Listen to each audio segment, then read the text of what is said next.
My name is Stephanie Jones. I'm 5'4", and I'm currently 143 pounds. Okay. And you just did the Chicago Pro. Yes, that time when the Chicago Pro was in Hotlanta. So because of COVID, we had to move the entire show down to Atlanta, and that was just last weekend. And then you are getting ready for you're going to do Tampa, right? Yes, so my next show is going to be next week. I think it's August 5th through the 7th or something like that for the Tampa Pro show. Wings of Strength Tampa Pro show. Okay. And what, so Tampa Pro, and then you're going to see how you do there, and then if you would qualify, are you going to do the Olympia this year, possibly? Or? That would definitely be the ultimate goal. So I think that would be such an honor, and it would be amazing to be able to compete at the Olympia. Be a fitness pro here from Michigan and competing in the Olympia would just be a dream come true, especially at my age. Now, how long have you been doing fitness for? So I started in 2008 doing fitness, and I took a little bit of a break, have some babies, and so I've been back, and I've been back and still having babies. So it hasn't slowed me down. That's awesome. Yeah. Now, how many kids do you have now? So I have 4 children. 4 children. Yes. And what are their ages? My oldest is 17, and then I have 15, and then 3.5, and then 8 months old. They're all adorable. Thanks. Yeah, sure. In 1999, was in a car accident. It was just a freak accident. We went head on into a meeting wall, and I broke my neck. So I had a sublux and compressed fracture of C6 and C7. At the time, they said wear a halo for 3 months. So they put a halo on me where they drilled into my skull, and then they had the whole bodysuit, and they had the bars. It was great. And I wore that for about a month, and we decided to get a second opinion and found out that all the ligaments in the back of my neck had been torn, and so they ended up doing surgery. So they did it posterior, which they don't normally do, and they had to cut all that muscle in the back of my neck. And then they fused C6 and C7 using titanium and screws. And so that was when I was 19 years old. Had that surgery just before I went back to my sophomore year at Central Michigan University. So it was fun. What did you major At CMU, I did a sports studies major with a minor in nutrition, bachelor's of science. I have a titanium neck. Well, my neurosurgeon had told me, go ahead and do whatever you want to do. And I said, okay. So I went and did whatever I wanted to do. And it's always been my love for gymnastics. I really enjoy it. And so I went back to it. Actually, for a number of years after the surgery, I had a lot of issues. A lot of my neck would just kind of lock up all the time. Stupid things like a bee would pass by me, and I would kind of jerk back, and it would lock up for a week. And I kept staying away from my neck, and I wouldn't exercise that area because I was afraid that I would lock up again. And so I finally, one day, I don't know what made me decide, but I started doing light exercises around the neck. And it started to get better, and it got better, and it just kept getting better, and I kept lifting heavier. And it's been a champ. I've never had any issues since I started exercising. Shouldn't do this ever again. I get a lot of clients that come in to see me that have had fusion done, and they're very afraid of it, and they stay very away from it. Oh, I don't want to bother that. I want to irritate it, and they're right. But it's got to be this gentle push and pull, but don't ever stop, because if you stop, that's a death sentence. That's the worst thing for you. So, you kind of have to nudge them a little bit, but then get them to understand to do some. Surgery, they want you to start physical therapy immediately. Right. I mean, that's for You're moving around right away. Yeah, you exactly. Want to keep doing it, especially Yeah. like we were talking off camera, you lose muscle. And then I always like to do at least 2 to 3 pressing movements for fitness, because we do a lot of handstands, a lot of stuff on our hands.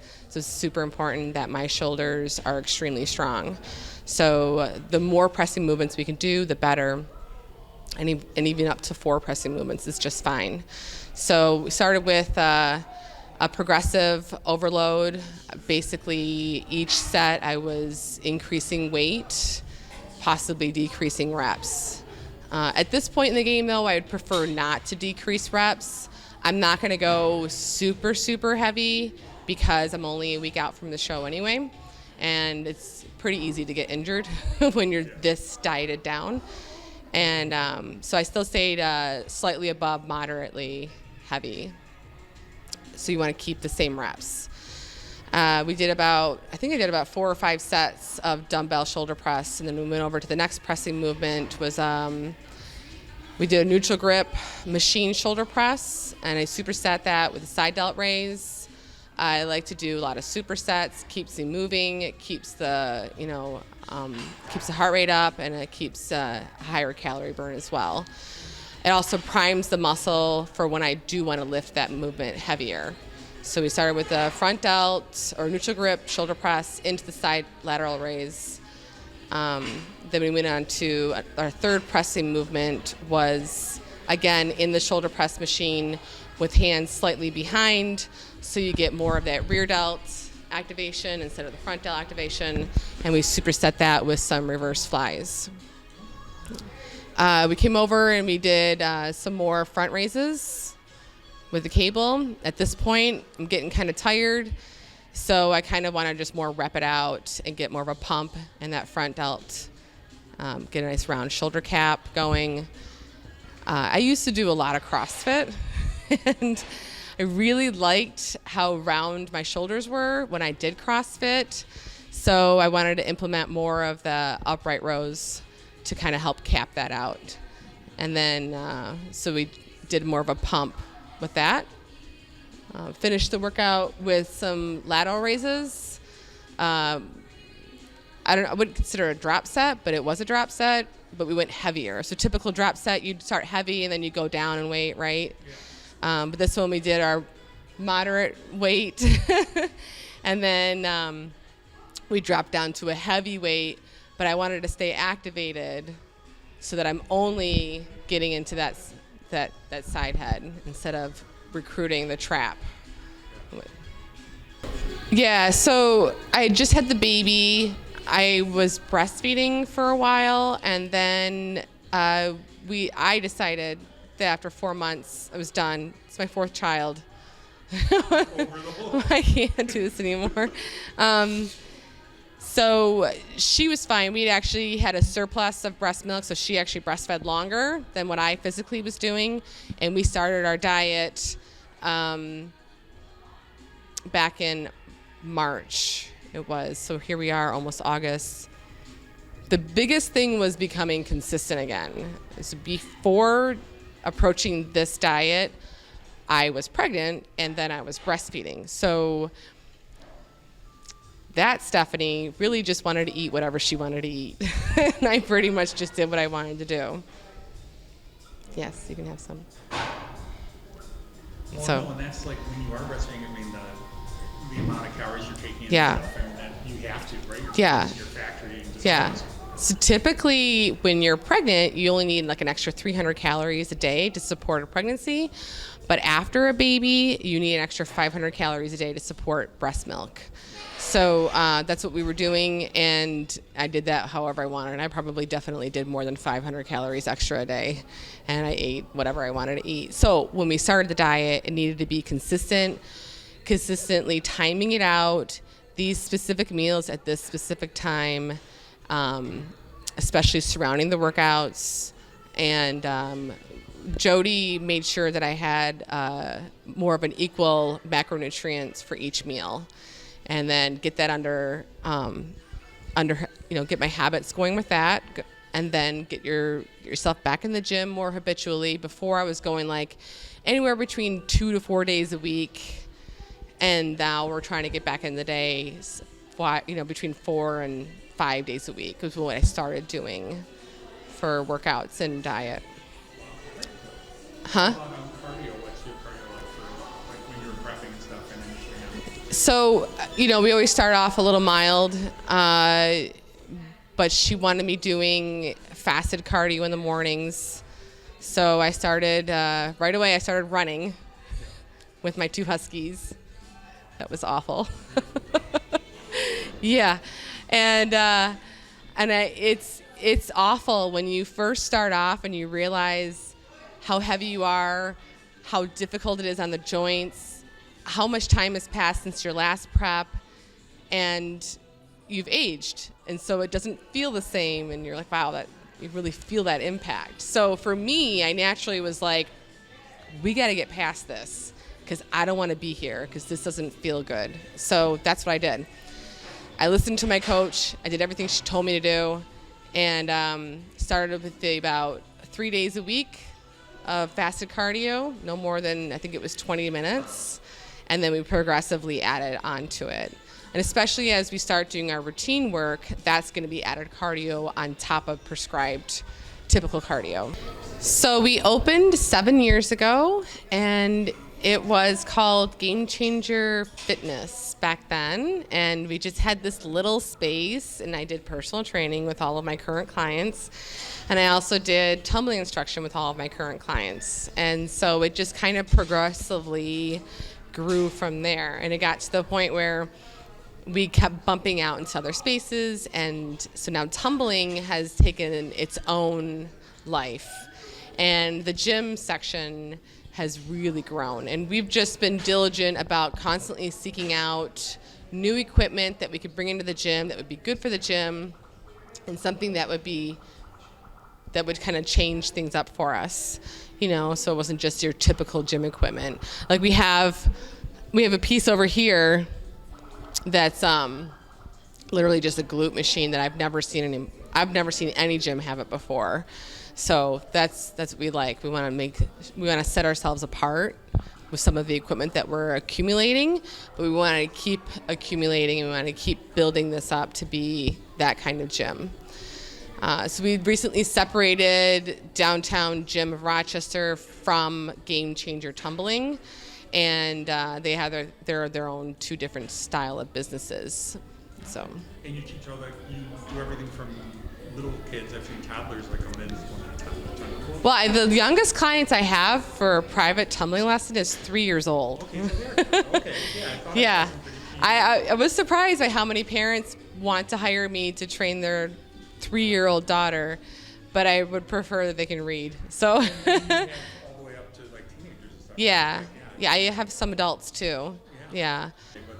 But Yeah, there is a CrossFit area. We have a comprehensive rig that's got 3 stations to it, and a turf section. Anything you could possibly need, we have it. The only thing we don't have is a pool and a sauna. Yeah. Okay. It's a nice place. Thank you. Did everything. It looks very Yes. Yeah, it's in the middle of still being reworked. So more paint, and we'll get everything else set up. I'm excited. Very cool. What's it like trying to balance personal training, tumbling, mother for, and being an IFBB pro? What's that like for you? Chaos. That's a lot. It's chaos. One of those things is a lot, much as having a One of those things, yeah. But I've always done well with chaos. I've always been able to handle a lot, and so I've always asked for a lot. And I think that's why this all happened. That's why I have so much, because I will invite it. I'll say, I can do that. I can do that. Let's do that. And sometimes that gets me into trouble. Sometimes it doesn't. Sometimes it's very rewarding. But I do love all of it. I love building this gym because I love helping my clients. Especially love helping my clients. I think that's number one. When you can make a difference in someone's life and you can make them for the better, that's amazing. And when you're working one-on-one, it's so much more personal than Absolutely. going to a gym, or you're like almost like a physical therapist. Almost. Yeah, I know that. I'm like their physical therapist, their doctor, their Counselor. their counselor. Absolutely. I know way too much. A little more than a hairstylist. So, yeah. And throwing the children in, that made things even more difficult. But all in all, putting myself in the competition scene, some might think I'm crazy, but actually a lot of people think I'm crazy, but it is my thing. It is for me. And so by doing that for me, then I've created balance around me because I have something for myself. Your life, you enjoy Yeah. doing that, and you want to put Yeah. extra effort in. God bless you. That's awesome. Like, and good for you. Yeah, so That's awesome. people benefit when, you take care of yourself. This is a part of me taking care of myself. So, And some people do better with more on their plate. Some people Yeah. kind of, the pressure kind of focuses them. Some people fall apart, but some people like that. That's better for them. absolutely. Yeah. Yes. People you'd like to thank, family, friends, anyone? Okay. My husband, Bill Jones. I need to thank him because he's been my number one cheerleader. He's not intimidated by strong women. He's loves me so much. I love him so much. I just can't believe it. He's such a great person. And then my coach, Jody, I can't believe how amazing she's been because for years, anyone else that I tried to hire just didn't understand the sport of fitness, and she does. And for that, I'm so thankful. So those are two topmost. I want to thank you, Jeff. But yeah, I those are two pretty important people in my life, and